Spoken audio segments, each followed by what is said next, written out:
This is your evening news update for Wednesday, January 20. So glad you could join us.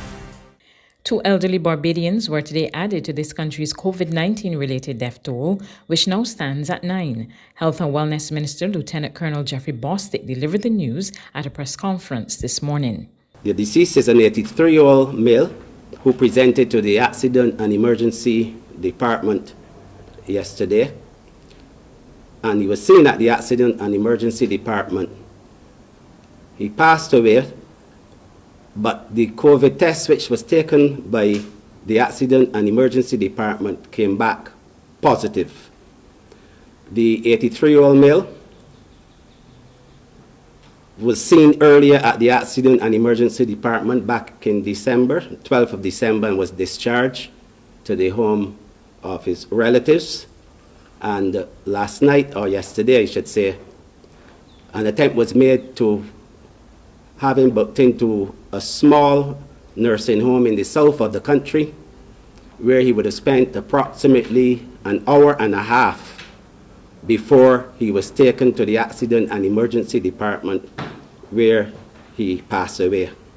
Our sincerest condolences are extended to the family and friends of the deceased.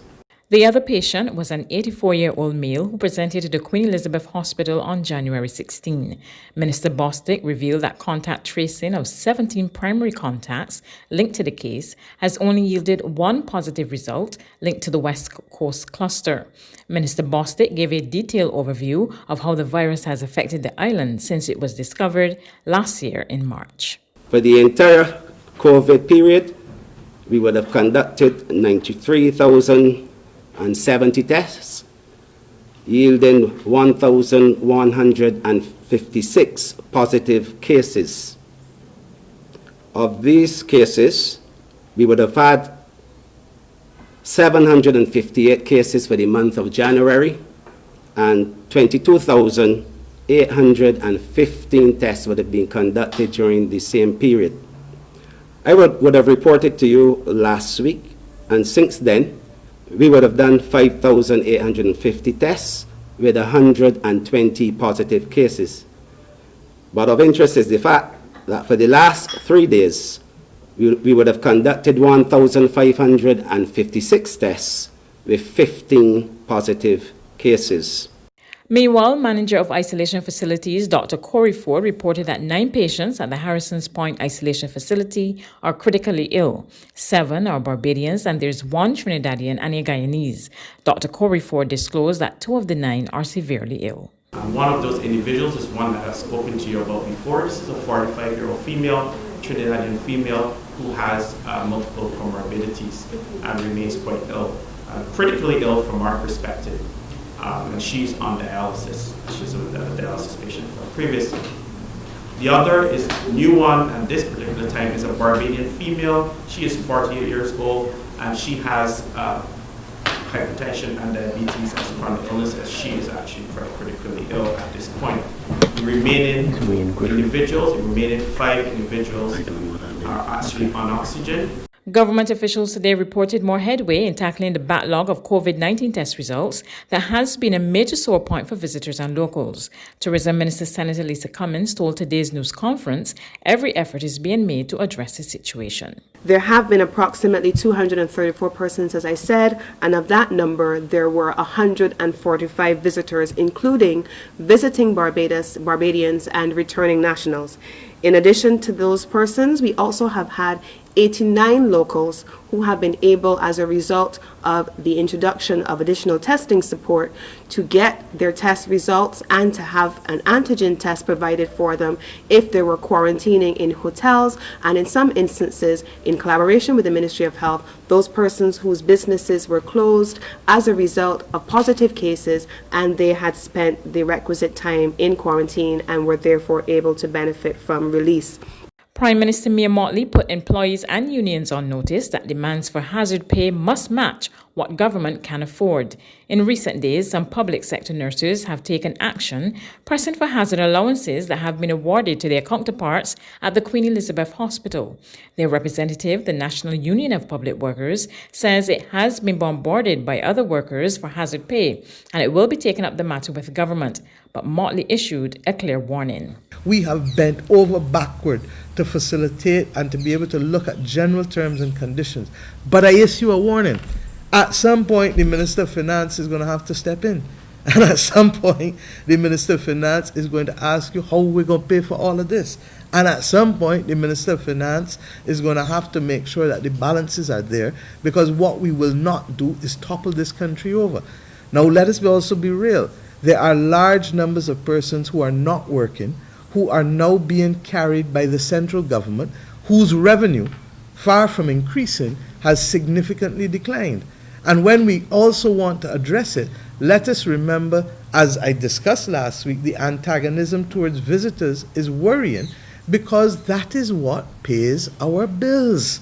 And if we want to be able to increase the amounts that we give to persons for hazard pay, then we have to earn it from somewhere.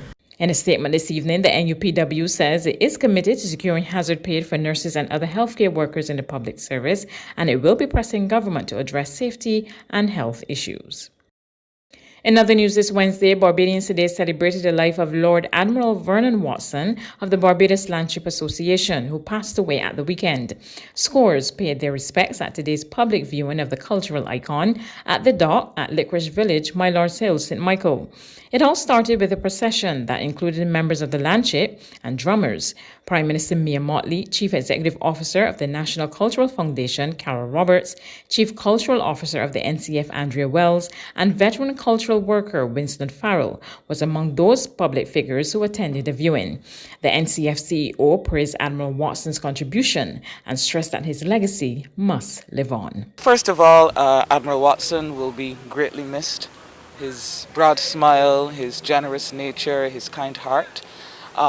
There is no doubt that he has made an indelible and extremely important contribution not only to the preservation of the Barbados Landship, but also to the indigenous, intangible cultural heritage of Barbados.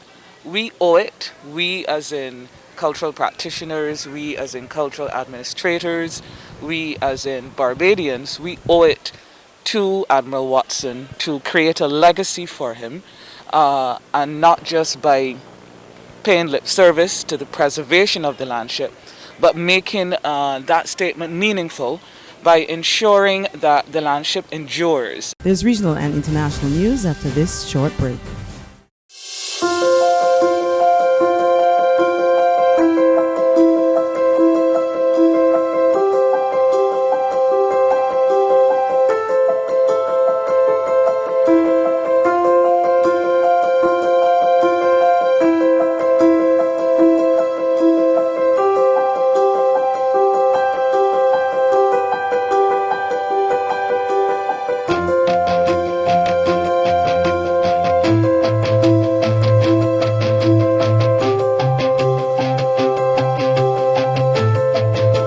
Barbados Today, news you can trust. To regional news, the Jamaica government cut spending to compensate for a major drop in revenue as a result of the impact of the COVID-19 pandemic. The third supplementary estimate tabled in Parliament on Tuesday by Finance Minister Dr. Nigel Clark shows that the government will reduce spending by a further $3.5 billion.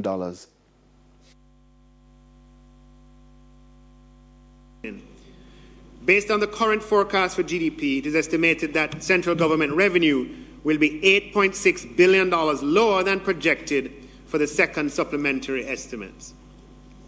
Given this expectation and taking into account the critical expenditures that are still required, particularly in relation to elements of the Ministry of Health's COVID-19 response, so even though we are seeing that we're projecting revenue will be $8.6 billion lower than in the second supplementary, we still have increased expenses, like from health.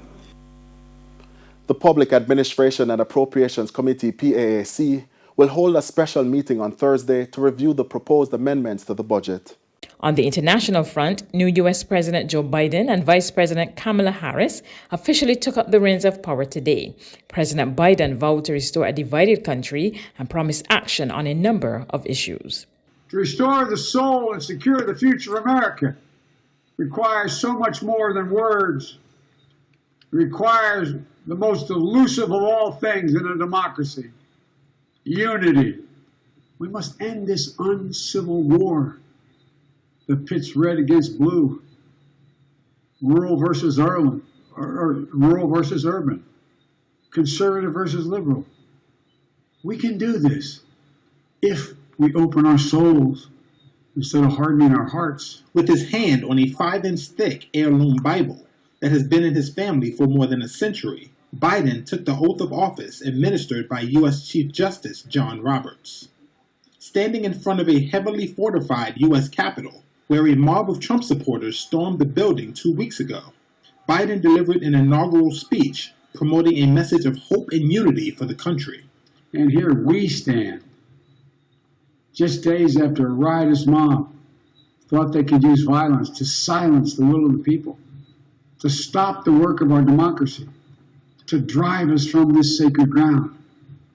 It did not happen. It will never happen. Not today, not tomorrow, not ever. That's news, but for the very latest, visit our website at www.barbadostoday.bb. You can also subscribe to our e-paper, email updates, or like us on Facebook, and sign up for our breaking news alerts via WhatsApp.